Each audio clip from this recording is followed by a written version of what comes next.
Office শেষে বাড়ি ফিরে ইফতার তৈরির জন্য খুব অল্প সময় পাওয়া যায়। চলুন আজকে 5 মিনিটে বানিয়ে ফেলি হেলদি চিড়ার পোহা। এজন্য আমার আস্থা প্রাণ চিড়ায়। এটা ফ্রেশ, স্বাস্থ্যসম্মত আর সহজে রান্না উপযোগী। পোহা তৈরির জন্য চিড়া সামান্য পানিতে ভিজিয়ে নিচ্ছি। রান্নার জন্য প্যানে তেল গরম করে সর্ষে, জিরে আর কাঁচামরিচ ফোড়ন দিব। এরপর বাদাম হালকা ভেজে দিয়ে দিব পেঁয়াজ কুচি। এখন দিচ্ছি পছন্দের সবজি, গাজর, আলু, মটরশুঁটি। কিছুক্ষণ ভেজে স্বাদমতো লবণ, হলুদ আর সাথে দিব টমেটো কুচি। এবার ভিজিয়ে রাখা প্রাণ চিড়া দিয়ে সব একসাথে মিক্স করে নেব। সবশেষে লেবুর রস আর ধনেপাতা কুচি দিলেই তৈরি 5 মিনিটে হেলদি ইফতার।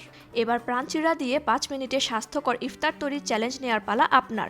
আর জিতে নিন প্রিমিয়াম ডিনার সেট সহ আরও অন্যান্য পুরস্কার। অংশগ্রহণ করতে ফেসবুক পোস্টে রেসিপি নাম, স্টেপ বাই স্টেপ বিবরণ ও প্রস্তুতির ছবি বা ভিডিও দিন এবং জানান সেই খাবারের স্বাস্থ্যগুণ আর #প্রাণচিড়া ও #ঝটপট ইফতার আর শেয়ার করুন মার্চের 16 তারিখের মধ্যে।